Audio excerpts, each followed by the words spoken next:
Olá, sou Antônio Ricardo, delegado de Polícia Civil do Estado do Rio de Janeiro. Esse é o canal Fala Autoridade. Nós falamos aqui diretamente dos estúdios Câmera 2 para conversar, bater um papo muito interessante com o advogado Vladimir Reale, presidente da Associação dos Delegados de Polícia Civil do Rio de Janeiro e também delegado aposentado. Muito obrigado por aceitar o convite. Também foi presidente da Associação Nacional dos Delegados de Polícia Civil, com ampla atuação nos tribunais superiores, especialmente no Supremo Tribunal Federal, em defesa do cidadão, em defesa da cidadania, dos direitos e garantias fundamentais dos servidores civis, dos policiais civis e dos delegados de polícia. Muito obrigado por aceitar o convite e vamos passar essa tarde aqui conversando sobre assuntos de interesse da coletividade, especialmente sobre segurança pública. Queria lhe dar a palavra para as considerações iniciais. Obrigado. Inicialmente, eu me sinto honrado pelo convite, não é? De ter essa oportunidade de trocar essas ideias todas a respeito de segurança pública, né?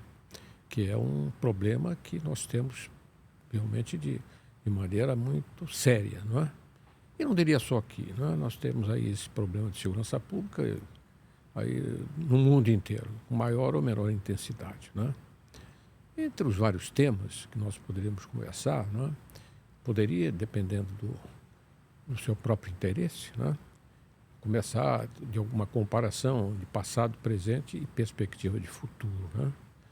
Porque a coisa ao longo dos anos foi havendo realmente uma modificação muito grande em relação ao problema da marginalidade, né? Eu diria, e como também tive a oportunidade, quando estava na ativa, não só direção de órgãos, como Academia de Polícia, como ex-diretor-geral da região metropolitana, e tanto no estado da Guanabara como no novo estado do Rio de Janeiro, mas eu diria que dentro dessa experiência, que também tive na direção de várias delegacias policiais especializadas, enfim, trabalhei também no FROM, né? Onde se tem a experiência para poder realmente, enfim, trocar ideias dentro do mundo real, né? Então, como me parece oportuno levantar, digamos, as questões que estão ocorrendo agora. O senhor pode falar um pouco de como era, na época que o senhor estava na ativa, quando o senhor atuava como delegado, inclusive foi diretor das polícias especializadas da Polícia Civil e teve uma atuação também no front, como o senhor mesmo colocou. Como é que era a criminalidade naquela época, como é que era a atividade investigativa e como é que foi evoluindo até os dias de hoje? O senhor pode fazer um resumo? Sim, em breve síntese, eu diria o seguinte: no estado da Guanabara, não é? Vamos fazer em duas partes. No estado da Guanabara, e a capital federal, não é? Quando houve a criação de Brasília, todos os policiais federais de investidura federal da antiga capital continuaram aqui, não é? Até um momento político, ainda na época já de João Goulart, houve uma possibilidade de retorno desse pessoal para o Departamento Federal de Segurança Pública, que era a nomenclatura anterior. E nesse caso, da chamada opção, o estado da Guanabara também ficou de um dia para o outro praticamente quase sem pessoal. Uma boa parte havia realmente optado pelo retorno aos quadros da União. De um lado, já o Departamento Estadual de Segurança Pública, que era o nosso aqui, e do outro lado, o que foi sendo criado na nova capital. Mas aí, o que aconteceu de interessante? A criminalidade era menor, era mais controlada. Havia na época a possibilidade, e nós temos casos fantásticos, que chegavam certos investigadores, que tinha nomenclatura na época, antes tinha detetive também, mas tinha investigadores, né? Como o Perpétuo, por exemplo, foi um grande nome no passado, chegava no morro, lá na favela, mandava chamar o bandido, entre aspas, e ele descia para conversar com. Chegava, bastava lá de baixo, chama fulano. Descia para conversar. Era esse o clima de controle da criminalidade. Até que, evidentemente, as coisas foram se modificando gradativamente, não é? Nós tínhamos também um efetivo maior. As nossas delegacias eram compostas do titular e tinham 4 adjuntos para os plantões, no regime de 24 por 72. Não era um só, ou quando muito com um substituto, atuando na delegacia. Não, tínhamos exatamente uma equipe mais em condições de poder atuar, sobretudo as autoridades policiais. Sendo que, já depois da fusão, que nós tivemos a fusão com o antigo Estado do Rio de Janeiro, também vieram os policiais do antigo Estado do Rio, fazendo e buscando, e foram tendo um entendimento a respeito do sistema, a respeito de como é que houve a formação como se chamava ali, da nova carreira, né? Vou me cingir em relação aos delegados, mas também isso se referia também aos demais policiais. Quando chegava com a fusão, nós tínhamos 2 quadros, né? Quadro 3 do antigo Estado do Rio de Janeiro, quadro 2 da Guanabara. E todos tinham que realmente, teria que haver uma junção das duas para criar um novo quadro, que era o quadro 1. Né? Em relação aos delegados, houve até um curioso debate, que não foi só em relação aos delegados, também envolvia a magistratura, como seria a forma da união dessas carreiras, de baixo para cima ou cima para baixo. E nós sustentávamos que tinham que ser exatamente de cima para baixo, e não o contrário. Então, na Guanabara, nós tínhamos a autoridade policial formada só por 2 classes. E no antigo Estado do Rio, 4. Então, acabou prevalecendo, era de cima para baixo. Então, aqui na Guanabara com 2 e lá com 4. Aí eles transformaram no quadro 1, com alteração de nomenclatura, e aí depois também tivemos a oportunidade de até atuar nessa parte, criando a carreira única. E aí, com os delegados, realmente de A e B, depois terceira, segunda e primeira. Baixo para cima para a formação em função de cada degrau. Como aconteceu com a magistratura, que também tinham só 2 degraus aqui, além dos estados que estavam nos tribunais, e o antigo Estado do Rio tinha 4. Então, teve que haver um acordo, quando se fez a primeira Constituição do novo Estado, né, para essa consecução. Né? Com o tempo, isso evidentemente houve uma junção, mas o Estado naturalmente ficou maior, né? Como era Guanabara, antiga capital federal. Eu mesmo, quando fui diretor-geral, inicialmente, isso já depois da fusão, digamos, havia já, aí leia-se, na época do governo Brizola, havia a possibilidade, havia o quê? Uma instituição de secretário de Estado, tanto da Polícia Civil como secretário de Estado da Polícia Militar. E nesse ponto é interessante relembrar que foi um ótimo sistema, que só foi realmente recuperado agora. Com a recriação da Secretaria de Polícia Civil e a Secretaria da Polícia Militar.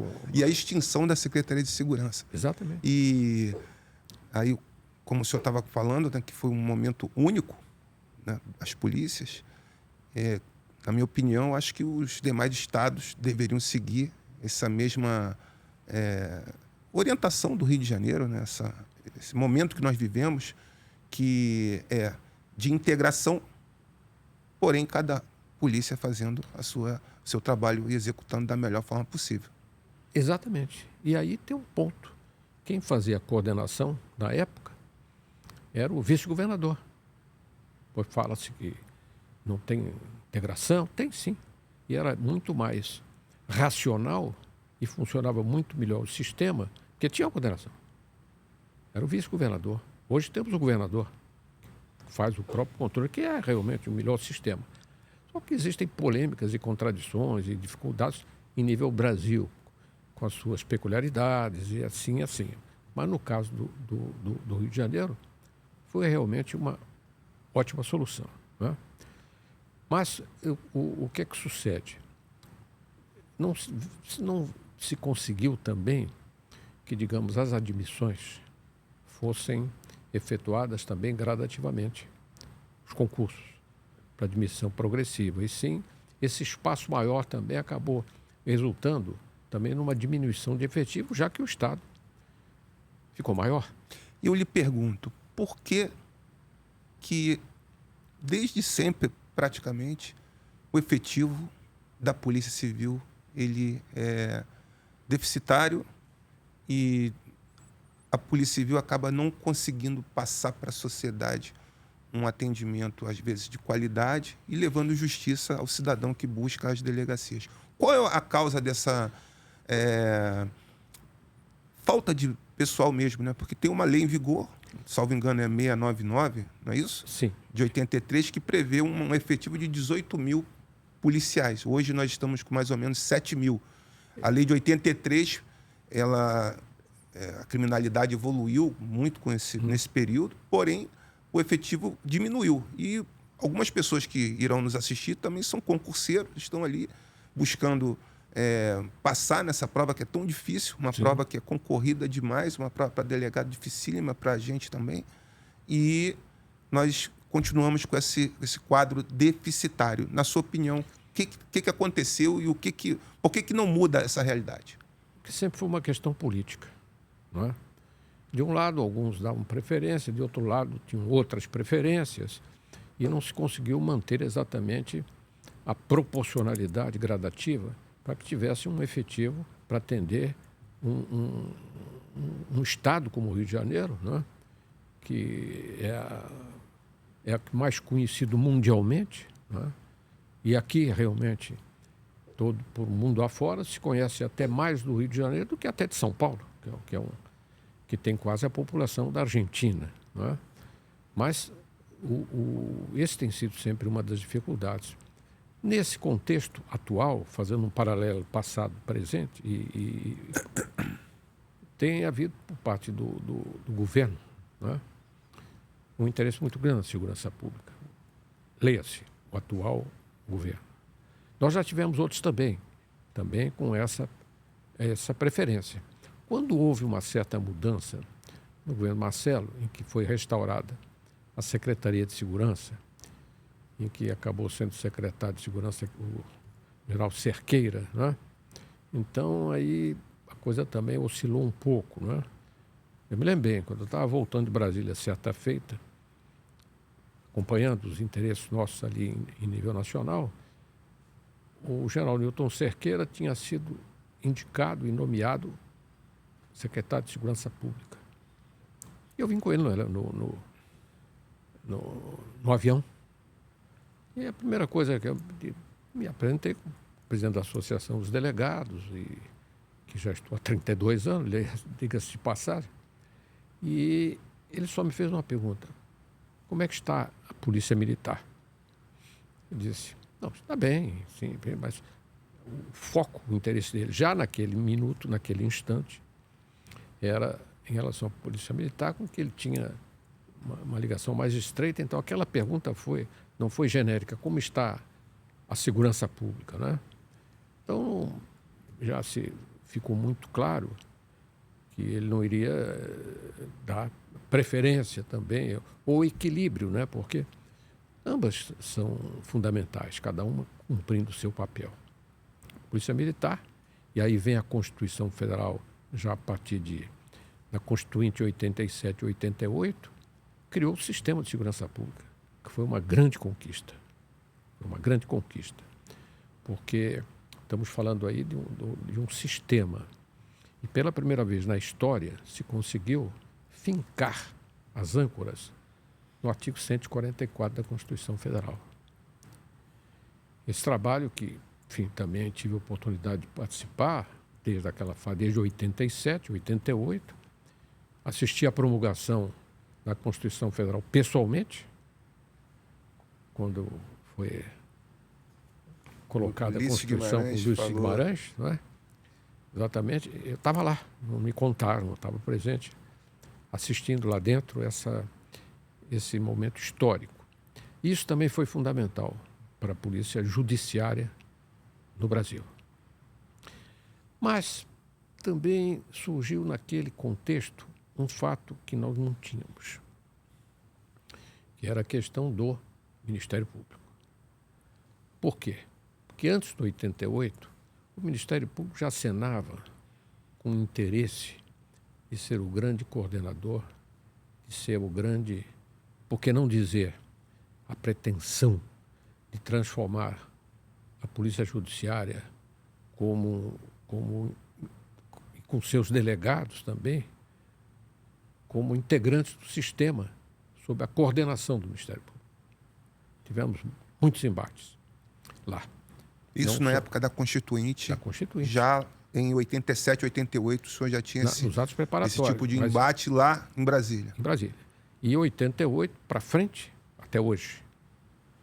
Não contra a instituição do Ministério Público, e sim a doutrina que eles, numa célebre reunião que houve no Paraná, que o foco deles era exatamente que quem deve coordenar e mandar é o Ministério Público. Essa era. E acabaram encontrando, e isso existe até hoje, a resistência das autoridades policiais. Leia-se, dos delegados principalmente, enfrentando todo esse embate que não é construtivo. Mas isso ocorreu na Constituinte, na revisão de 93, cujas emendas que foram apresentadas, eles colocaram 1000 emendas em torno disso, tentar reformar, e não conseguiram aprovar nenhuma. E as emendas que eles queriam eram o controle, a investigação, queriam ter o domínio, como acontece na América do Sul toda, como acontece na Europa, como acontece na América do Norte. Só que no Brasil, desde a sua história, e tem 200 anos, nós sempre tivemos o juiz de fato, que é o delegado, na fase inicial, com poder decisório.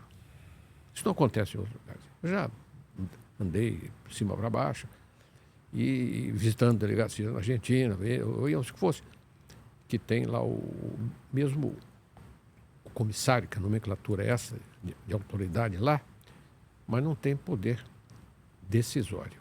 Né? E isso é o grande embate que fisicamente tem participado muito, não é? Dentro desse panorama que se tem. Mas voltando um pouco antes agora, não sei se já seria interessante também falar um pouquinho da questão, só para fechar a questão da criminalidade, nós tínhamos a droga. Mas a droga ainda era mais incipiente. Eu me lembro como fui delegado 2 anos na 15ª DP, a Gávea, e não tinha 11ª. E o limite era de Botafogo até a Barra, início da Barra.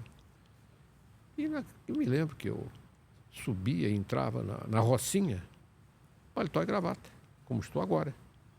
Sem nenhum desconforto, sem nenhum risco, porque eles sabiam que também ali era a época também mais dura, né? Sabiam que qualquer escorregão deles ia ter resposta. E perdemos só um policial naquele. E uma particularidade que depois acabou. Na época do governo Guanabara, o Negrão de Lima, governador, criou um ato normativo, ou instituiu um ato normativo, que nas favelas eles tinham as associações dos moradores. E a associação dos moradores tinha poderes para autorizar. Pegar o caso da Rocinha.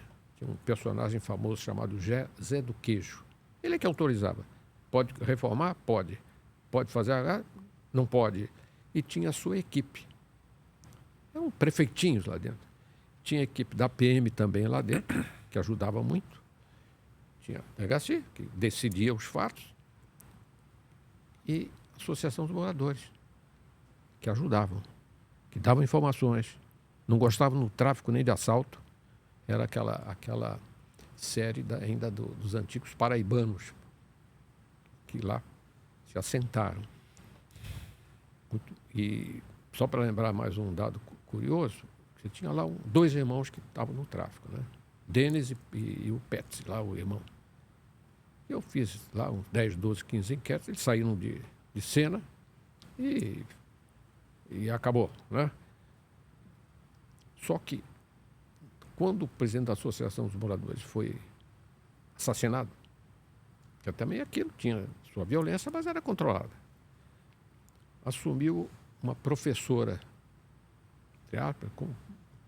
dentro de uma nova visão lá deles, que acabou se ligando ao tráfico, acabou sendo também assassinada. Fui assistir a autópsia dela, né, uma coisa chamada Maria Helena. E aí a coisa começou também a degringolar, porque o crescer, né?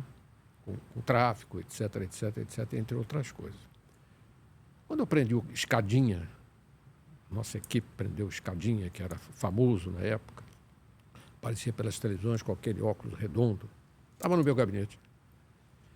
E eu ia atuar ele em flagrante. Nossa equipe era uma equipe operacional também muito importante, muito boa. Alguns ainda estão aí até hoje. Ricardo Wilke e outros tantos que foram da minha equipe. Tinham trabalhado em Boas Fortes, para lá, enfim, eu herdei aquela equipe. Mas dentro daquela recomendação. Os limites. O que pode ser feito, o que pode ser feito, bababá, enfim. Não tive grandes problemas em relação à equipe. Bom, você ficou com essa equipe? Não. Grandes profissionais. Lá tem que ter controle. Deixa eu só fazer um comentário breve aqui. Tem pessoas que talvez não conheçam esse criminoso que o senhor citou, o Escadinha. Ele foi uma liderança da maior facção criminosa aqui do Rio de Janeiro durante um bom tempo e fugiu de helicóptero do presídio 2 vezes. Isso. Então, ele ficou muito marcado nos anos 90 aqui no Rio de Janeiro e foi preso em flagrante aí, na época, pelo Dr. Reale. Eu me lembro como se fosse hoje, que as televisões davam vira e mexe ele com aquele óculos redondo que estava lá. Porque ele foi preso pela equipe nossa. Na época, eu era titular da Delegacia de Roubos e Furto de Automóveis. E era uma equipe também da pesada, mas com limites. E eu nunca me esqueço a conversa que eu tive com ele, com o Escadinha. Disse, meu filho, você ainda é jovem, tá? Sua mulher, você foi preso agora com metralhadora. Ainda há tempo. Para com isso, sai disso. Ele era ainda novo. Ele me disse um negócio que eu nunca mais esqueci. Quem entra nisso não sai mais. Fugiu, voltou, foi preso, não sei o que, acabou morto. Depois, quando acabou. Quem entra nisso não sai mais. Eu disse, mas veja, meu filho. Botei ele sentado, conversando cordialmente, bababá. Só que, depois de terminar a autuação em flagrante, equipe da DGIE, que era na época, né?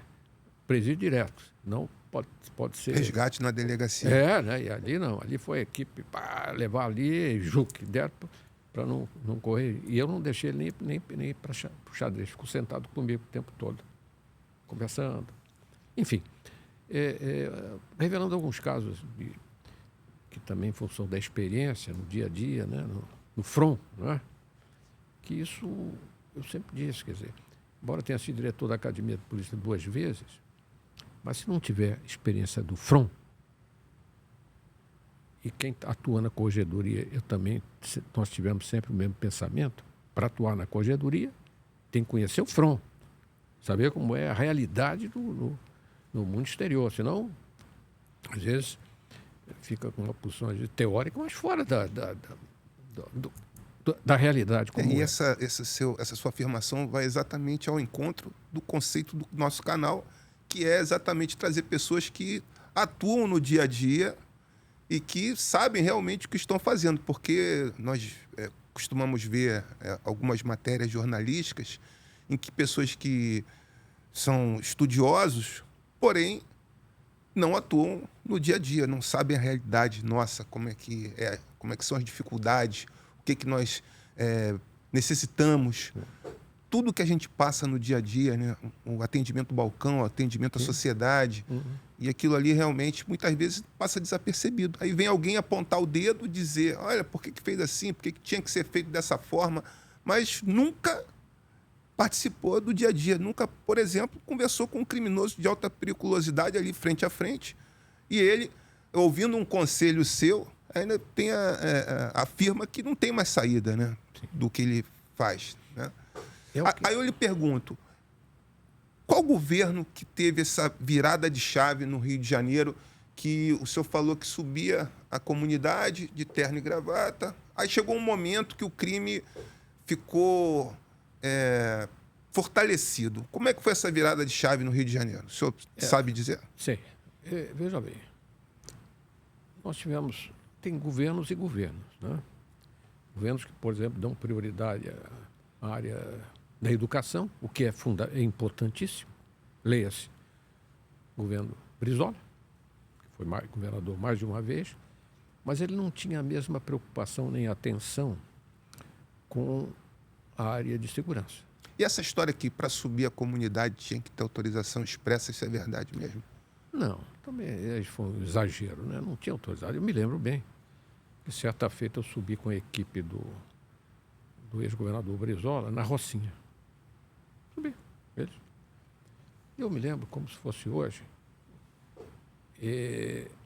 quando eu me atrevi a dizer o seguinte, olha, ainda há tempo, vamos fazer uma divisão aqui, São Conrado, você tem lá a Rocinha, tinha o Vidigal, se não colocar um muro para separar essas duas áreas, aquilo vai descer como se fosse um vulcão com a lava em direção ao Leblon.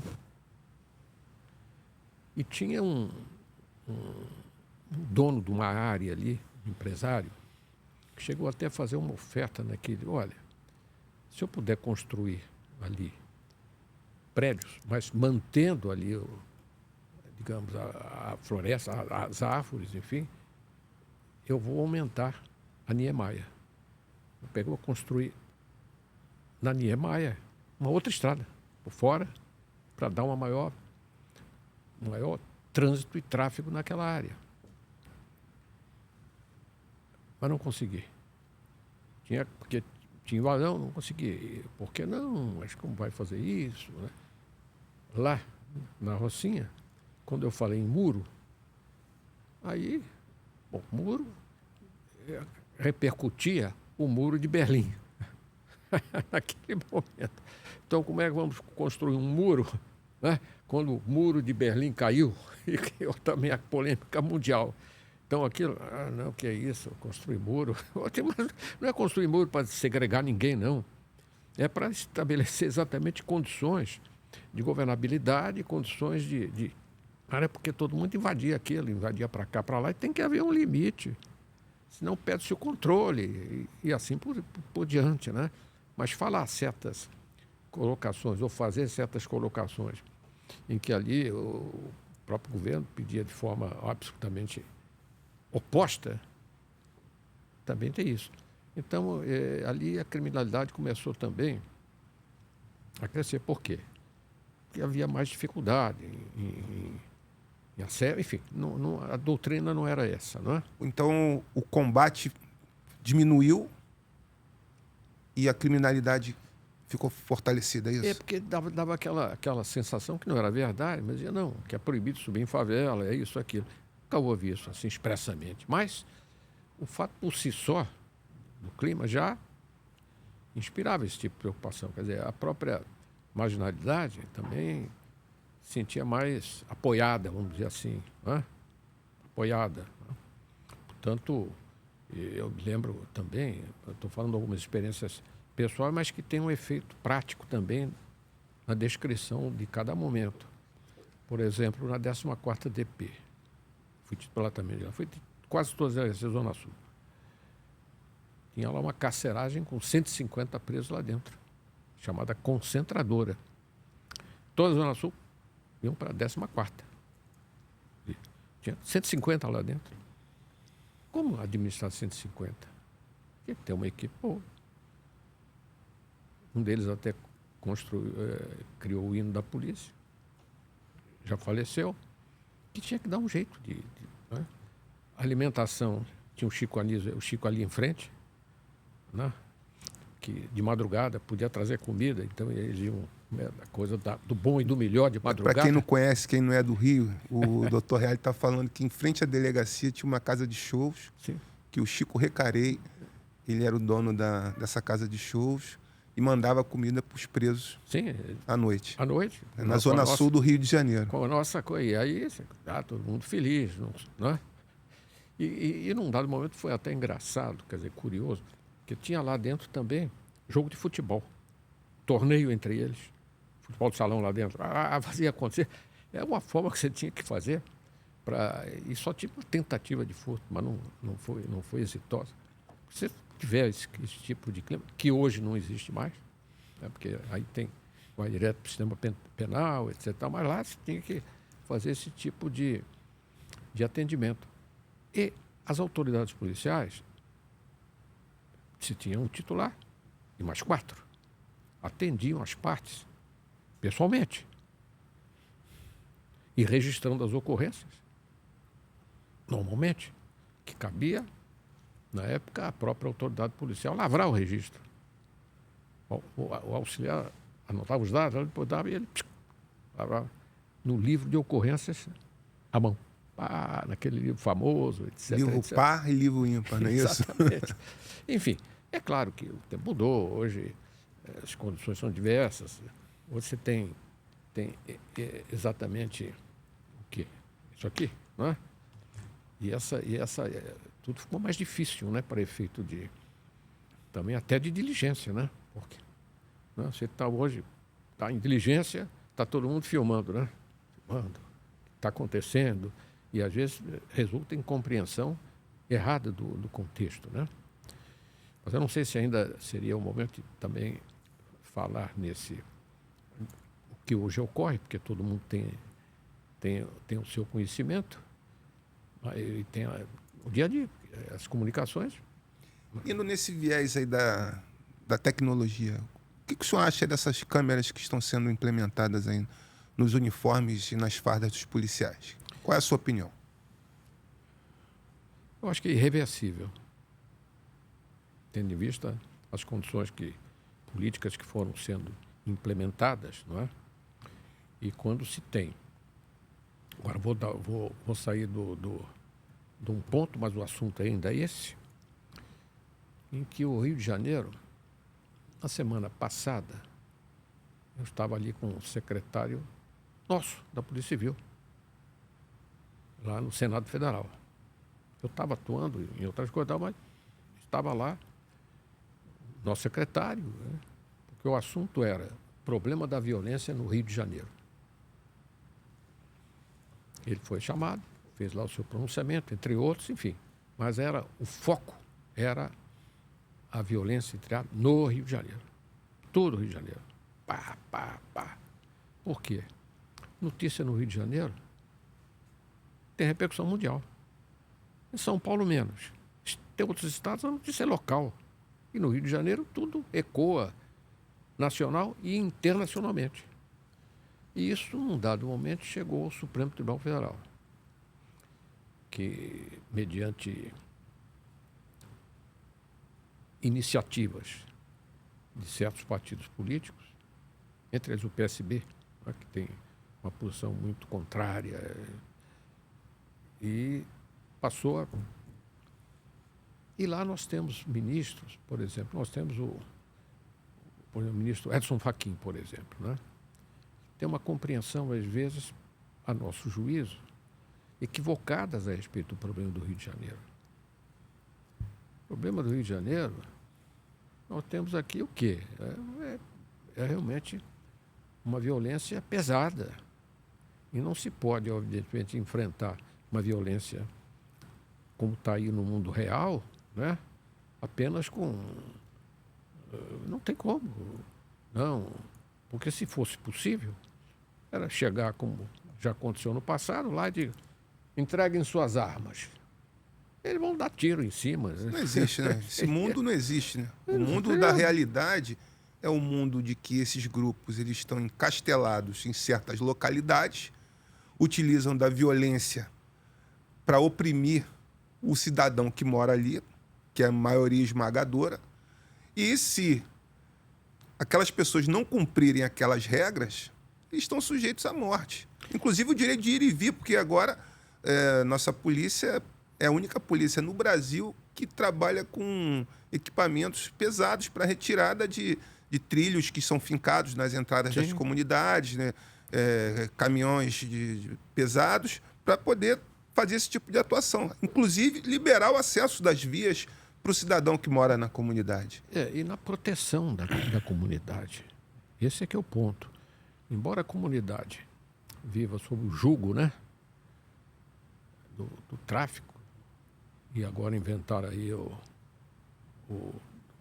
na oposição ao tráfico, que eram as chamadas milícias, né? Sendo que, como é que começou a milícia aqui? Ali mais adiante da região da Barra, né? Rio das Pedras. Rio das Pedras. Isso ela surgiu como uma forma de combater o tráfico, para que o tráfico não fincasse o seu poderio naquela localidade. Então, eles começaram a criar um movimento na comunidade para tentar coibir esse tipo de criminalidade. Só que o que aconteceu hoje, né, a nossa realidade? A milícia está aprendendo com o tráfico, inclusive já tem áreas de milicianos que há tráfico de entorpecentes, e o tráfico está aprendendo com a milícia. Ou seja, eles estão fazendo uma interação criminosa. Que inicialmente não começou assim, né? Quer dizer, a coisa acabou havendo essa interligação de interesses, etc., né? Mas o problema de milícia, que virou até lei com o nome de milícia, né?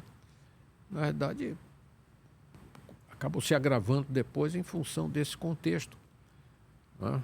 Então, a meu ver, eu não sei, isso aí eu não quero arriscar uma opinião dizendo que isso é assim, mas quando começou também o combate ao mesmo tempo do tráfico e a milícia ou segurança privada, não sei que nome pode ser dado, porque se houvesse alguma forma de admitir segurança privada de um lado e o tráfico, mas que acabou não acontecendo, isso acabou resultando aí, às vezes, em interesses comuns ou não, briga por território, etc. Aqui não existe, são questões mais recentes, né? E tornou realmente um problema que não há como deixar de enfrentar e dessa forma. Aí vem a grande discussão, que também estava lá na semana passada. O Rio de Janeiro lá no cenário. Que o Rio de Janeiro é isso, que o Rio de Janeiro é aquilo, e não é. O Rio de Janeiro procura defender o quê? A sociedade. E certa feita, falando em sociedade, quando nós estávamos lá no Congresso Nacional discutindo esse problema de legislação, estava lá no Salão Verde, que é da Câmara, o Procurador-Geral de Justiça do Estado de São Paulo, na época. Estávamos conversando. Disse, olha, nós temos também estabelecer a legítima defesa da sociedade. Não só de honra, disso ou daquilo. Legítima defesa da sociedade. Não. Polícia tem que ter a legítima defesa da sociedade. Não, mas isso é muito perigoso. Então, o que acontece? Não se conseguiu ainda impor ou conseguir no Congresso Nacional que altere o entendimento que é legítima defesa. E no caso da Polícia Judiciária, da Polícia Militar, o que for, é da sociedade. E não ficar só em defesa própria. Não, ele vai atirar porque está só em defesa própria. Então está atirando porque reagindo... Injusta agressão. Injusta agressão. Mas fica só limitado e sempre em desvantagem quem está na área de segurança. Vantagem. Não, atirou porque eles mandaram bala, etc. Tal. Mas o foco central, que ainda não se conseguiu, que o papel central é a legítima defesa da sociedade, e não a sua pessoal só. Eu comungo da seguinte ideia. Um criminoso que porta um fuzil Sim. em uma área urbana, que faz um disparo irresponsável, que pode alcançar uma pessoa até 2 quilômetros de distância, pode ser um simples criminoso, um criminoso que está integrado a uma organização criminosa. Aquilo aí não pode ser uma coisa só isso. É um perigo de dano à sociedade terrível. Fora o consumo, o tráfico, a traficância em si, né, o que causa para a sociedade. Que nós estamos vendo aí, a Cracolândia em São Paulo virou um problema para todo mundo. Os comerciantes, eles estão desesperados porque agora a Cracolândia é itinerante e acaba prejudicando vários pontos de comércio da cidade que estão fechando, falindo por conta do consumo de entorpecente desenfreado. E aí que vem o problema. A causa, tráfico de drogas, tráfico de armas, tem uma responsabilidade que ninguém gosta de tocar. O responsável por isso é o usuário. Tem tráfico de drogas porque tem usuário em todos os degraus da sociedade que não se importam ou não se preocupam ou acham que não serão atingidos, mas são. Porque se nós não tivéssemos exatamente isso, não seria essa violência, porque uma coisa gera outra. Tráfico de armas, tráfico de drogas. E aí vem o que está acontecendo agora. Nós estamos com esse recurso extraordinário com repercussão geral no Supremo Tribunal Federal. O julgamento começou em 2015, em que todas as sustentações orais foram feitas. Eu tenho já, semana retrasada, estava também acompanhando isso no STF, que acabou não sendo. Enfim, houve um novo pedido de vista, né? No caso do ministro Gilmar Mendes. E nós estamos, aqueles que estão contra a liberação das drogas, ou a descriminalização, como eles querem dizer, vai ser um desastre, a nosso ver. E, sob o ponto de vista da segurança, é o que eu estava fazendo lá, meu papel. E tinha outros tantos, chamado amicus curiae, né? No seu conjunto, é amicus curiae de todos. 20 e tantos amigos, contem a favor. E como é que está essa discussão? E vamos falar nisso porque isso está na ordem do dia. Deixa eu só lhe interromper, para quem está nos assistindo, o doutor Reale está falando sobre uma ação que corre no Supremo Tribunal Federal que fala da descriminalização do uso de entorpecentes. É um tema que está em voga, que, como o doutor Reale falou, está desde 2015 sendo debatido. É um artigo da lei de entorpecentes, lei 11.343, o artigo 28. Essa ação começou em São Paulo. O doutor Reale vai falar também um pouco de como essa ação começou e todas as consequências que podem gerar essa eventual decisão para a sociedade. Certamente. O momento é muito sério. Realmente, esse artigo 28, ele minimizou, né? Deixou apenas algumas tarefas, enfim, como está lá na própria legislação, para o usuário. Porque a pena de prisão que existia, embora com menos densidade, ela acabou agora sendo discutida se ela é constitucional ou não. Aí, não sei, às vezes as pessoas esquecem que a Constituição Federal, em relação ao tráfico de drogas, é crime hediondo. Não tem fiança, não tem coisa, é hediondo. E a liberação das drogas, ou a descriminalização, como se diz, a posse da droga, a nosso ver, vai se tornar um grande problema. Por quê? Vamos analisar. Hoje, e aí vem, antes de chegar aí, qual seria o alcance? Existem duas correntes lá no STF. A que entende que é só a maconha e tem uma outra teoria que pode ser qualquer droga. Tudo bem, está nessa discussão. Nós que defendemos a posição contrária à liberação ou à descriminalização, se quiser, estamos perdendo de 4-0. 4-0. No último voto... São 11 ministros, mais 2 votos, não vai ter mais retorno. Não é isso? Sim. E como é que nós estamos? O ministro Alexandre Moraes fez um voto que levou a sessão inteira e não acabou, discutindo aquela hipótese em relação à maconha, ou cannabis sativa, o nome que se queira dar, ela seria dentro de certos limites, o problema da quantidade. Porque, na prática, o que acontece? Os traficantes levam trouxinha, o resto está escondido. Está escondido.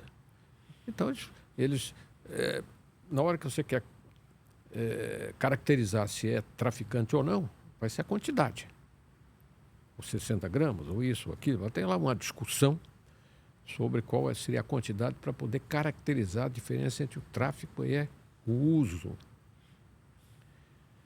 Só que no dia a dia, isso não é tão fácil, não, mas aí vai se examinar isso ou aquilo, do antecedente, se deixa de ser, mas não pode ser.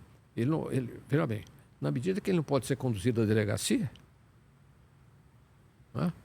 Ou se for, vai sobre também tomar cuidado para não ser abuso, né? Para ver se não é, e assim por diante.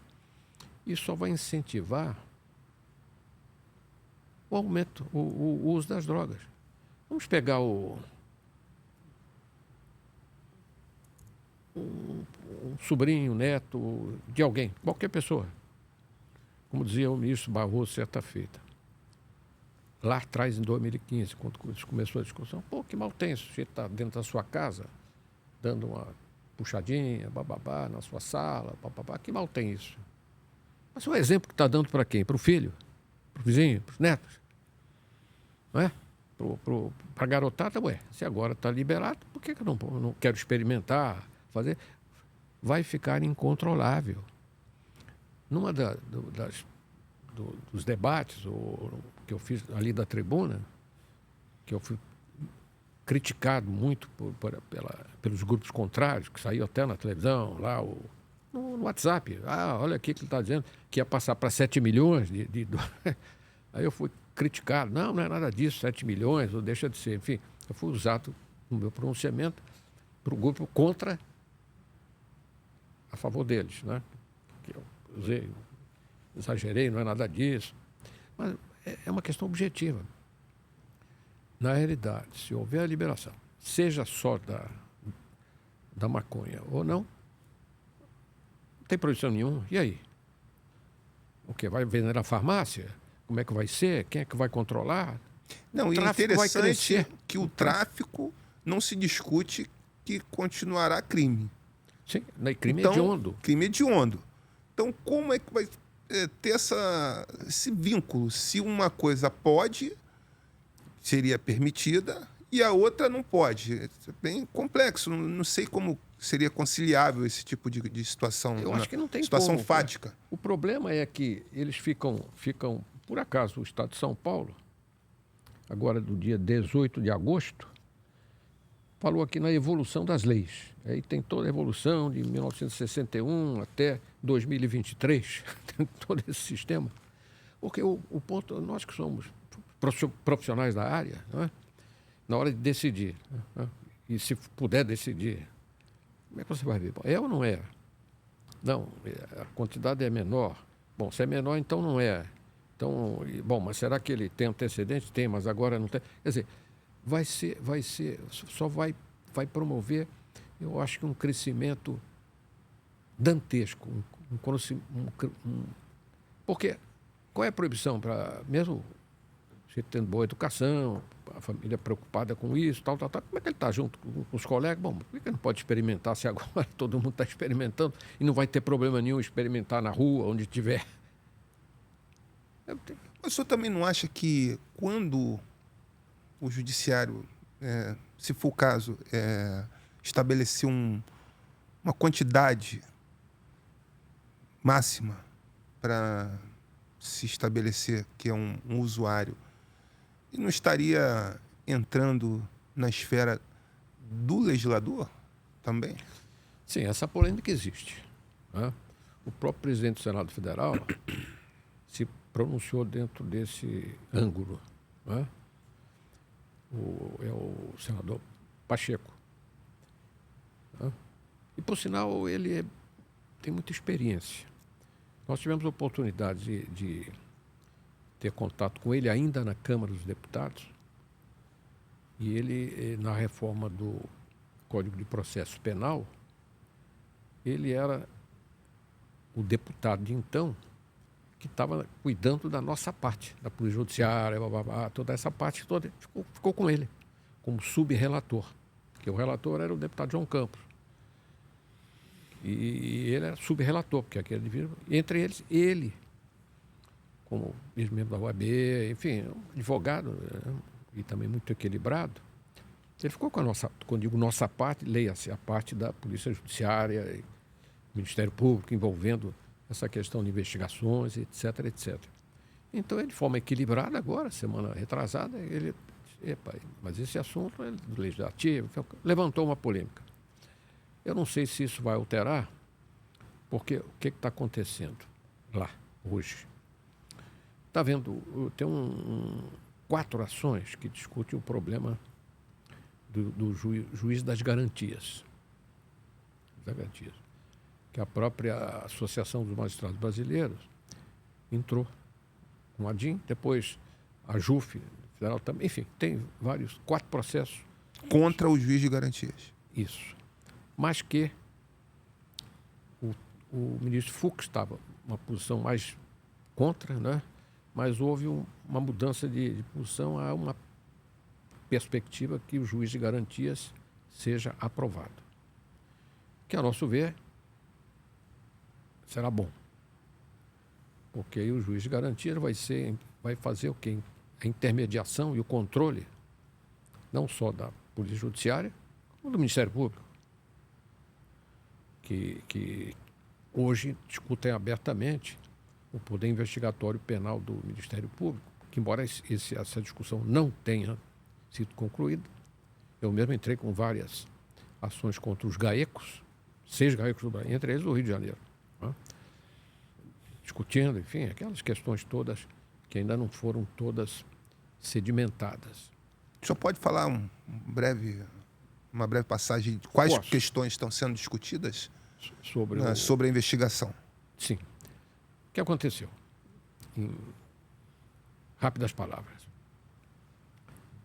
Quando a Constituição foi promulgada, se abriu o artigo 129 da Constituição Federal e não tinha nenhuma linha autorizando e dizendo que o Ministério Público cabe investigação. Não, está lá inquérito civil e outros procedimentos correlatos e por aí afora.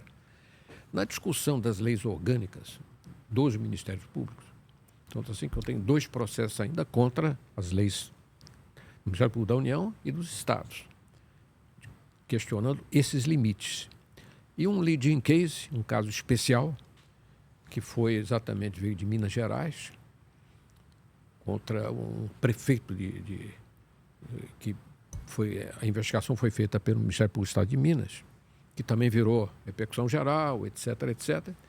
E o Supremo, em 2015 também, eu sou advogado também nesse caso de Minas, desse prefeito, em que se discute se o MP tem ou não poder de investigação. Apesar do Peluso, que era o ministro relator, enfim, a matéria ficou polêmica. Não foi totalidade, foi 7-4. Houve momentos que a gente ia ganhar 6-5, bom, mas o teor foi 7-4. E nesse ponto, então ficou bom, então eles podem investigar. Muito bem. Aí inventaram o PIC. O que é PIC? Procedimento de Investigação Criminal. Onde é que está isso? Não, norma interna, nome disso. Mas está funcionando. E aí vem o ponto sensível. Essa decisão do Supremo Tribunal Federal, que foi chamado leading case, quer dizer, repercussão geral, todos têm que observar a decisão, que ainda não transitou em julgado, porque eu embarguei, tem lá um recurso, e ainda não foi arquivado, não transitou em julgado. Portanto, em que estou discutindo o quê? Que essa decisão, que a dor permitiu que eles fizessem investigação, mas com condições, de forma excepcional, extraordinária, em casos... E não fazer o que eles querem escolher. Tanto assim que tem um embargo de declaração com o ministro Gilmar Mendes, que hoje mudou bem a sua posição, tem mudado a sua posição. Ele está entendendo que o Ministério Público realmente passou a ter muitos abusos e ele fixou agora um parâmetro do Código de Processo Penal, tem que ser observado do artigo 4 até o 10, todas aquelas regras do Código de Processo Penal tem que ser aplicado, inclusive o controle jurisdicional, que eles estão pulando, não estão aceitando. O próprio Alexandre Moraes, que normalmente tem uma posição assim muito mais sensível pró-MP, tanto assim que ele pede vista em todos os meus processos. Em grande parte, vota contra. Não é? Mas, enfim, vamos respeitar a posição do ministro. Mas também já admitiu, num caso do Mato Grosso, que eu atuo no GAECO, contra o GAECO, que realmente tem que observar. Ele acabou adotando a decisão no ponto do ministro Gilmar Mendes, que me vai dar a possibilidade de, saindo do acordo no caso do Rio de Janeiro, eu vou entrar com embargos com essa decisão nova do ministro Alexandre de Moraes. Bom, trocando em miúdos, não há como impedir que eles possam continuar fazendo investigação. O Supremo já decidiu, não há como, mas seus limites. E vindo o juiz das garantias, né, e já foi decidido também, os inquéritos policiais serão ajuizados novamente. Tanto assim, a central de inquéritos nossa não vai ficar como aconteceu no passado, e eu entrei com várias ações contra a central de inquéritos do Ministério Público do Rio de Janeiro, que eles fazem o controle. Só distribui para o judiciário com denúncia. E o resto fica lá, guardado, ou devolve ou não devolve, fica sem controle. Só que agora vai ter que ter controle e todos os procedimentos da Polícia Judiciária do Rio de Janeiro, e também porque nos outros estados, eles vão ter que, inicialmente, ajuizar para saber quem é o juiz que vai estar com a causa na vara criminal, que atualmente não está acontecendo. Está acontecendo só quando é flagrante, aí comunica para os dois, hoje é virtual e tal. Mas tem centenas e milhares de inquéritos que manda lá, vem para cá, ou fica lá mesmo um tempão e ninguém controla, não é? Então, essa questão que eu estou discutindo isso há muitos anos, não é? Para estabelecer limites. Então, vamos fazer o pique lá? Tá bom, o que é que vai se fazer? Já foi decidido. Agora, tem que ter controle. E o controle é jurisdicional. E eles contra-argumentam, não, mas nós temos autonomia, por que tem que ser controlado pelo juiz? Tem que ser, porque é a garantia. E aí vem agora o juiz de garantias, que também vai ajudar a ter o controle. Da Polícia Judiciária eles sempre tiveram, mas do Ministério Público, não. Mas vão ter que fazer como era antigamente. Antigamente os inquéritos eram distribuídos para as respectivas varas. Mas até em São Paulo, que eles têm o chamado DIPO, Departamento de Inquéritos Policiais, que é e sempre foi do Poder Judiciário. Então, em São Paulo, os inquéritos são enviados para o DIPO, e no DIPO tem também membros do Ministério Público que estão lá lotados, no Departamento de Inquéritos Policiais. Não é feito aqui, que a central de inquéritos é só do Ministério Público. Isso. Tanto nós estamos aí numa fase de também de transição, eu acho que isso é positivo para a sociedade, para efeito de controle, porque eles também controlam. Quem controla o Ministério? Eu não quero repetir, mas vou repetir. Aquilo que foi dito pelo nosso ex-saudoso e falecido recentemente ministro Sepúlveda Pertence. Ele foi procurador-geral da República, era do Ministério Público do antigo Distrito Federal, um homem equilibrado, e que foi um dos que criou o novo Ministério Público, após 88. E tempos depois, ele disse, criei um monstro. Ele disse, eu às vezes uso em processo, criei um monstro, porque é verdade, sai publicado, criei um monstro, incontrolável, um monstro. E aí, vem os exageros, vem as pressões, e quem mais sofre com isso é a Polícia Judiciária. Fica sobre quem está no interior, ou pressiona os prefeitos, não sei o quê, o delegado local, que fica sempre entre a cruz e a cordeirinha, né? Mas eu estou na expectativa e na esperança que brevemente vai ser fixado esse parâmetro, gostando ou não gostando. Porque as garantias constitucionais, elas devem prevalecer para todos, né? Não só para um grupo, né? No caso, a investigação da Polícia Civil, ela é submetida ao crivo do Ministério Público, do Poder Judiciário, muitas vezes das suas corregedorias internas, de correições ordinárias e extraordinárias, que são fiscalizações rotineiras nas delegacias, e, de alguma maneira, aquilo ali tem um controle. Né? O controle do prazo, o controle das diligências, e por aí vai. E eu pergunto, ou todos nós perguntamos, quem controla? Não tem controle. Temos o Conselho Nacional do Ministério Público, essa é questão interna. Então, o fato que isso para a própria sociedade, porque você não pode criar um órgão que não é poder, não é uma ilha. Já dizia um antigo ministro que até já faleceu lá do STF, não é uma ilha. Então, e vem um fato novíssimo, que a DEPOL do Brasil também ousou, mais uma vez, enfrentar. E esse caso é um colega nosso que está fazendo contra o grupo policial dentro do Ministério Público da União. Essa foi criado recentemente uma portaria, foi promulgada uma portaria em que estabelece a criação de uma nova polícia através de portaria. E o que o doutor Reale está falando aqui é exatamente isso, que ele está contra, porque as polícias estão previstas na Constituição, no artigo 144, e foi criado esse agrupamento policial para atuar junto com o Ministério Público da União. Não é isso, doutor Reale? Sim, e que já foi, inclusive, impugnado pela DEPOL Brasil. Já entrou no Supremo Tribunal, sustentando a inconstitucionalidade dessa medida do atual Procurador-Geral da República, Augusto Aras. E aqui mesmo, vamos pegar o Rio de Janeiro como exemplo. Quem são os investigadores que atuam na esfera de investigação do Ministério Público do Rio de Janeiro? Policiais militares que não têm esse tipo de atividade. Não é? Bota o GAECO atrás. Qual é com quem eles estão?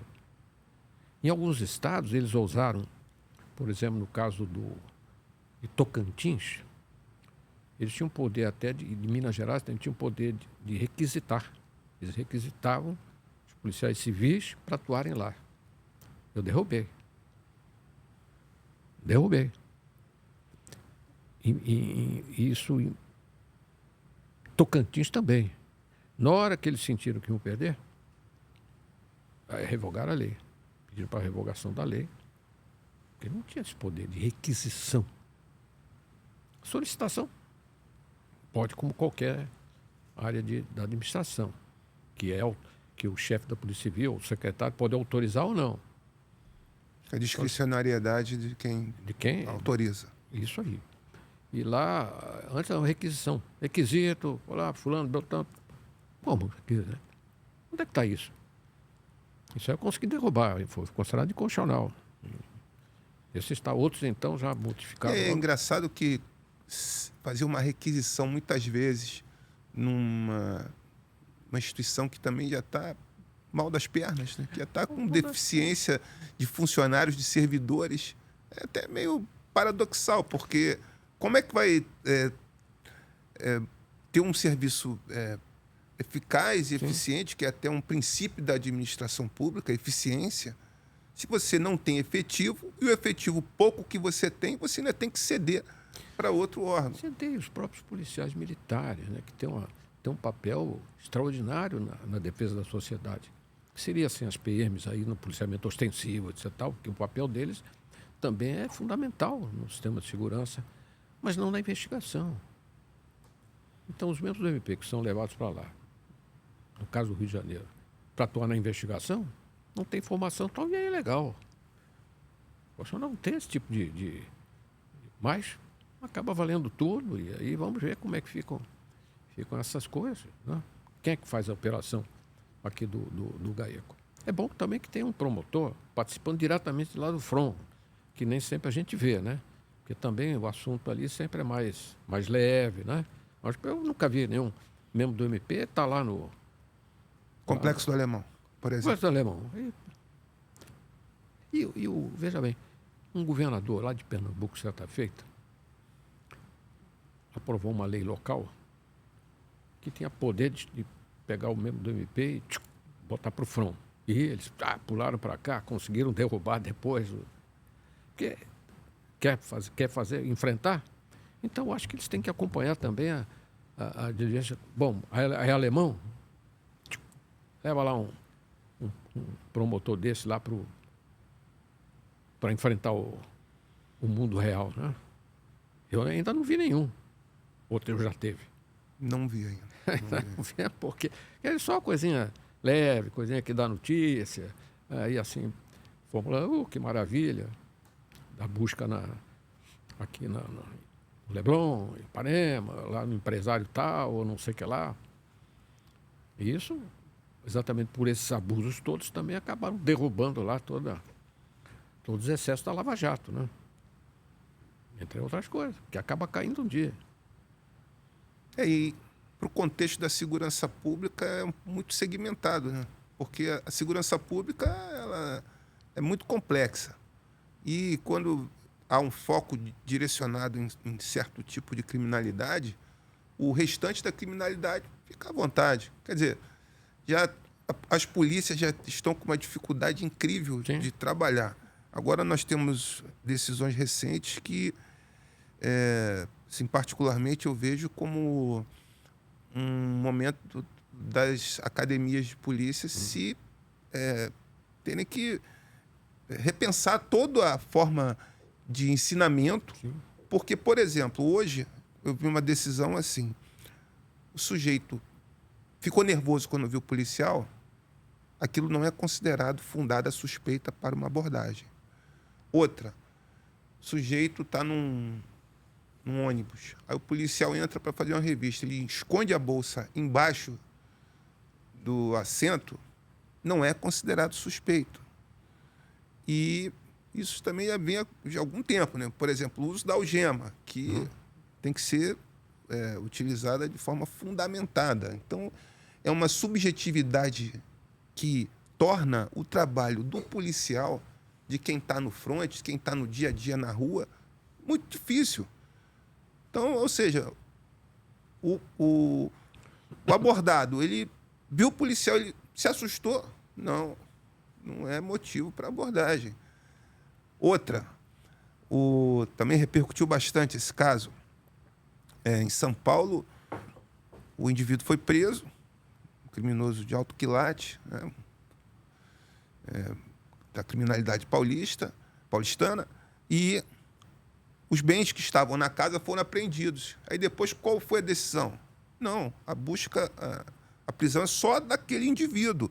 O que está no entorno dele não pode ser apreendido porque não teve busca e apreensão, e por conta disso essa apreensão é ilegal e tem que ser devolvido. Aí nós tínhamos aí equipamentos, né, valiosíssimos, né? Temos lanchas, helicópteros que acabaram voltando para as mãos dos grupos criminosos e o indivíduo que foi preso não tinha como comprovar a origem lícita desses bens adquiridos, né? Isso é uma coisa muito difícil, porque o delegado ele ainda tem uma formação jurídica que facilite a atuação dele no dia a dia, mas às vezes aquele que está ali na rua, no dia a dia, não consegue entender esse tipo de situação.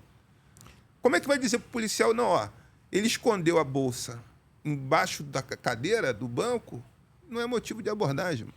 Sei, é o momento da gente realmente repensar a atuação do policiamento, principalmente policiamento ostensivo.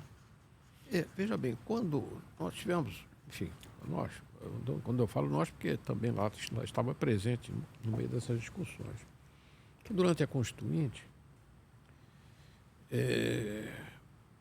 tendo em vista também certos abusos que ocorreram naquele período da Revolução, então, por exemplo, busca e apreensão, quem fazia era a autoridade policial, né? Uma série de outras medidas que hoje ficaram estritamente com o juiz, né? Isso é a autoridade policial que tinha esse poder, mandar de busca, não sei o quê, fazer acontecer, etc, etc, entre outros pontos. Mas a Constituição chegou e limitou, né? Limitou, ficou mais burocrático, depender da autorização do judicial, né? Que antes isso não existia, né? Mas, enfim, é o mundo real que tem que ser cumprido, né? Enfim, a perspectiva para o futuro, né? Só falando para passado, presente e futuro. Eu acho que os delegados, sobretudo os mais novos que aqui estão chegando, têm uma responsabilidade muito grande em prosseguir na defesa do modelo de polícia judiciária que, gostando ou não, para efeito de sua atuação, ainda é o melhor sistema. Não estou falando apenas de maneira bom, porque é da carreira, ou foi da carreira, ou é da carreira, enfim. Falando como um modelo. Sobretudo num país continental como o Brasil, né? E essa responsabilidade é também em função disso que tem que ser sempre uma doutrina. Né? Os concursos são difíceis, etc., tal, do ponto de vista jurídico, tem a coisa, mas é importante que, ideologicamente, essa nova geração também possa, aqueles que vão permanecer, porque sempre tem alguns que estão de passagem aí e vão para outras áreas, mas enfim, isso também acontece, tem sentido em muitos casos, ou não se adaptou, né? Tem uns que não se adaptam por isso ou aquilo, mas tem que defender um modelo, né? Modelo que, querendo ou não, ainda é um bom sistema, não só a autoridade policial também, como seus agentes. Muito embora, também aí nós tivemos aí em nível nacional, que começou na Polícia Federal, eu também falo Polícia Federal, porque num dado momento da minha história, ou história, que a história às vezes conta ou não, eu estava meio aborrecido aqui, em 69, por aí, eu fiz concurso para lá, né? Passei um ano na Polícia Federal, fui para São Paulo, depois voltei para Guanabara, enfim. E na época da Revolução, né? Então, essa experiência também foi importante, não só por ligação, e etc., etc., como a colocação em nível superior, que hoje é pacífico em nível nacional, também ficou com uma questão, meu ver, por quê? Meu ver, bem complicado. Por exemplo, eu sou músico, eu sou engenheiro, sou dentista, sou médico, vou fazer concurso para inspetor, por exemplo, etc. Tal. Em geral, você está numa posição provisória, porque, né? Então, essa amplitude que se deu, repito, começou lá na Polícia Federal, também curso superior, papapá, não sei o quê, mas sendo de qualquer especialidade, fica sempre muito complicado. Alguns diziam, na época que você tinha carceragem, pô, eu sou médico, como é que eu vou ficar na carceragem tomando conta? Ainda como inspetor, detetive, que era, ou investigador, né? Porque com a carência ou falta de empregos, os concurseiros vão fazer para tudo quanto é lado, né? Isso aqui, ali, acolá. Mas o ideal, que me parece, não contra esses caras, contra. Você está fazendo porque tem necessidade, por isso ou por aquilo, quer fazer, enfim. Alguns têm até vocação, de repente até permaneçam, mas muitos que tiveram uma formação totalmente diversa, né? Sou arquiteto, sou isso, aquilo, precisa de emprego, tá? Mas normalmente vai ficar num período temporário, né? E se ele vai ter ou não na veia, né? Sangue da policial. investigação, sangue policial e da investigação, de passar horas a fio, dias, semanas atrás do. Às vezes acontece que é bom, mas não sei se que a maioria ou muitos não estão fazendo ali, esperando uma outra oportunidade, mais, né? Embora com nível superior. A remuneração também no Rio de Janeiro hoje é uma das melhores do país, né? Mesmo em nível superior, mas com das outras carreiras, tem os peritos, né? E os peritos aqui no Rio de Janeiro o problema é menor em termos de divergência. Mas em outros estados também tem discussões enormes sobre se o perito deve ou não ficar na Polícia Civil. O que o doutor Reale está falando é o seguinte: no Rio de Janeiro, o quadro dos peritos policiais, eles estão vinculados à Polícia Civil como instituição. E em outros estados, o que acontece? Eles formaram um corpo de polícia técnica, que é distinto da Polícia Civil. Então, eu já tive experiência de conversar com alguns peritos de outros estados, né? E pelo que eu ouvi, me parece que quando a perícia está na polícia, ainda é uma forma de ter mais recursos e ter maior reconhecimento junto à sociedade. Pelo menos isso é o que me passaram informalmente. Eu posso citar casos concretos, porque no meu papel, na defesa da Polícia Judiciária, não contra carreira A, B, C, não, né? Eu acabei levando ao STF a discussão dos peritos. Então, vou pegar casos que... No Rio Grande do Sul, por exemplo, eles tinham a Constituição de lá também, tinha estabelecido Santa Catarina, e eu, né? Também impugnei. Tinham estabelecido que a Polícia Técnica ficaria fora da Polícia Civil, não é isso? E eu, consegui derrubar a grande maioria, não é? Mas o do Rio Grande do Sul ficou curioso, porque, de repente, eles se sentiram... Porque, qual é a questão? O servidor público ou está no regime estatutário comum como servidor público, ou ele é servidor policial que está com o seu estatuto próprio e específico, e se for do Ministério Público, tem lá o seu próprio regime jurídico, estatutário, ou a magistratura com o seu, mas quem sai, no caso dos peritos, para o próprio, ele fica fica como servidor comum.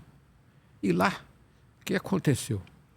Aí eu conversava com o procurador de Estado na época do Rio Grande do Sul, né, estava discutindo isso. Ele disse, não, agora eles não são nem polícia nem isso, eles são agora servidores comuns. Mas aí, aí eu já não tenho arma, eu não tenho carteira mais de polícia, começou a haver uma série de outras consequências que também estavam se arrependendo. O salário menor, que é específico, enfim. Você pega o caso de São Paulo, por exemplo. São Paulo é um caso atípico. Eu também questionei o caso de São Paulo. Por quê? São Paulo, aparentemente por um decreto, que eles fazem parte da Polícia Civil, respondem estatutariamente na Corregedoria da Polícia Civil. E tem o Estatuto da Polícia Civil. Tem os ganhos pertinentes à Polícia Civil. Mas, na prática, acabou dando uma sensação para até pelos próprios governadores, que lá eles têm a Polícia Civil, Polícia Militar e a Polícia Técnico-Científica. As viaturas também. Polícia. Não, então agora tem a polícia técnica, chama a polícia como se fosse uma instituição separada. Mas não é. Porque o Fleury, ex-governador do estado de São Paulo, quando editou esse decreto, deu a sensação de que estavam criando uma nova polícia. E eles todos em São Paulo, você entende, faz parte do Conselho Nacional dos Chefes das Polícias, da cúpula da Polícia Civil, também tem uma vaga lá, perito, mas continuam como, no fundo, polícia civil. Não, mas é a polícia até, não é civil. Como não é civil? O estatuto é civil. Você não é civil. Ah, sem carteira. Então, dá essa confusão que acontece lá na minha terra. Eu sou um paulista carioca, né? E, enfim, eu pão também, botei isso para discutir, enfim. Então, existem estados. E os debates no Congresso Nacional, sobretudo na Câmara de Deputados, também foram muito grandes. Participei de certos debates lá na Câmara, né? Muitos. Durante anos, muita coisa. Também na hora do pessoal da perícia, que também entravam contra, né? Não sei o quê, não sei o que lá. E, enfim, querem ser independentes. Mas, muito bem, independentes. O quê? Qual é a autonomia? Não, a nossa posição é de autonomia. Na Polícia Federal, não. A Polícia Federal fazem parte do sistema. Não é? Mas, enfim, o resto... E aqui no Rio de Janeiro, nunca tivemos assim esse problema assim de forma... No Rio de Janeiro as coisas se acomodam com mais facilidade, né? Mesmo tendo problemas ou não, né? Também são policiais, isso aqui também tem seus interesses, serem policiais e assim por diante. Tem lá o escalonamento, né? Enfim. Mas tem outros estados que não. Somos isso, somos independentes. Mas tá bom, independente como? E aí? Quem o que eu lhe disse, eu participei de um encontro nacional, o senhor deve lembrar, né? Com os diretores do Departamento de Homicídio. Sim. E alguns peritos também vieram. E em bate-papo informal ficou muito claro para mim isso. Quem saiu da estrutura da Polícia Civil, os peritos que saíram, né, nos seus respectivos estados, eles ficaram com menos recursos. Eles, ao invés de avançar, eles acabaram recuando. Sim. Então, eles acabaram, de alguma maneira, se arrependendo de ter feito essa opção de ter saído da estrutura da Polícia Civil e acabam querendo, muitas vezes, retornar a esse status de integrante da Polícia Civil. E querem prerrogativas e os poderes e as vantagens da natureza policial. Senão perde tudo. Aí, pô, e agora? Não tem essa vantagem, não tem aquela. Tem isso, né? E enfim, agora nós tivemos uma vitória, né, também muito expressiva, né? Nossa aposentadoria. Também, se o senhor puder falar um pouco aí. Veja bem, essa matéria da pensão especial, né? Que está aí na ordem do dia, quer dizer, é realmente uma grande discussão. Acho que o STF já formou maioria. Eu até divulguei essa matéria na nossa rede também, né? Noticiando que maioria, vamos dizer, o voto do Alexandre de Moraes, que tinha pedido vista, né? Nesse caso, e no Rio de Janeiro, particularmente, porque o que é que fixou agora o entendimento? Tem prerrogativa, tem paridade e integralidade, sendo que a paridade fixada por lei complementar, que é o caso do Rio de Janeiro. A decisão que nós temos também no Tribunal de Contas do TCE nosso, também foi nesse sentido. Então aqui não tivemos grandes problemas. Outros estados, sim. Aí entra a questão do perito que o senhor falou, que se ele sair da nossa estrutura, ele vai acabar perdendo, no caso, o direito. Da chamada pensão especial, que vem da Lei Complementar 51. Quando isso foi discutido inclusive em nível de Brasil. Eu lembro que nós estávamos numa reunião no Tribunal de Contas da União, conversando com o pessoal da Polícia Federal, nosso, com o relator dessa matéria lá, que tinha sido também governador lá no DF. Esse é um detalhe. E também deu parecer favorável, né? O Itagiba era secretário nosso aqui na época também. Estava lá e conseguimos fixar essa posição do Rio de Janeiro. Houve um cochilo na época do governo Cabral, quando a Procuradoria quis levantar uma questão para levar isso para o Supremo, ação judicial. Mas o que acontece? Como eu também tenho ligação boa no TCE, sou advogado de um dos conselheiros, também faço parte de uma equipe, tal, e conseguimos estabelecer bem, claramente e juridicamente que não. Portanto, era absolutamente constitucional isso. Foi num caso do policial e ficou pacífico aqui. E o contato foi feito com o Cabral, ele retirou correndo, não mandou aquilo. Quando ele viu, deve ter assinado aquilo que foi levado para ele, ele nem sabia que estava assinando. E aí recuou e sedimentamos essa questão aqui no Rio de Janeiro. Que bom, parabéns. Para nós, esse trabalho de equipe. Bom, para finalizar, eu queria lhe pedir que o senhor mandasse um recado para os futuros delegados. Nós temos aí um concurso que está acontecendo, já os alunos estão na academia de polícia, e o senhor, como uma pessoa experiente aí, podia dar um recado aí para esse pessoal que está chegando, cheio de gás, cheio de disposição, futuros delegados de polícia, futuros agentes, futuros peritos, e em breve estarão aí nas ruas aí fazendo a segurança da sociedade.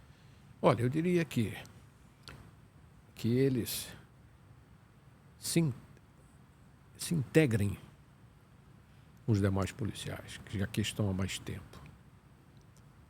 Também recebam a experiência de quem também está aqui trabalhando no dia a dia, que poderá também ajudá-los nessa adaptação que eles terão gradativamente.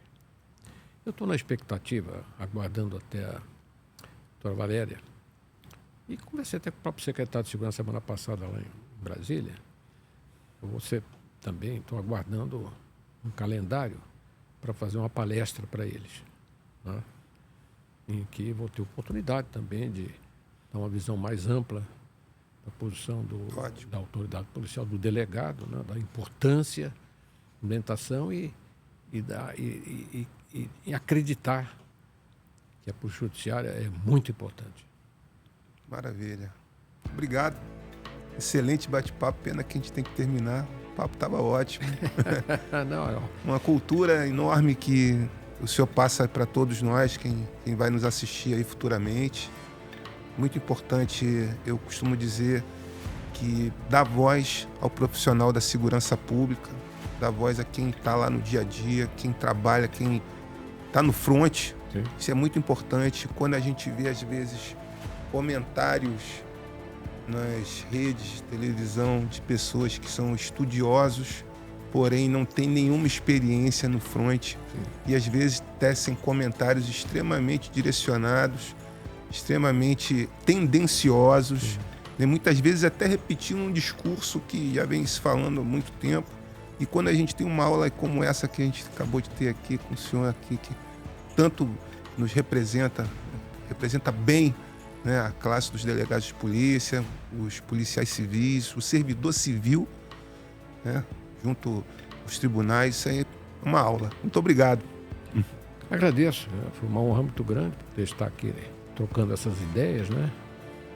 O objetivo de contribuir, né? Porque isso eu também recebi quando entrei, né? Também essa contribuição de aqueles mais antigos que ainda vinham do governo federal, né? Sobre a importância da polícia judiciária. Portanto, temos que defender a polícia judiciária, que é o melhor modelo que tem que ser preservado e defendido. Maravilha. Muito obrigado. Obrigado. Prazer. Valeu. Valeu.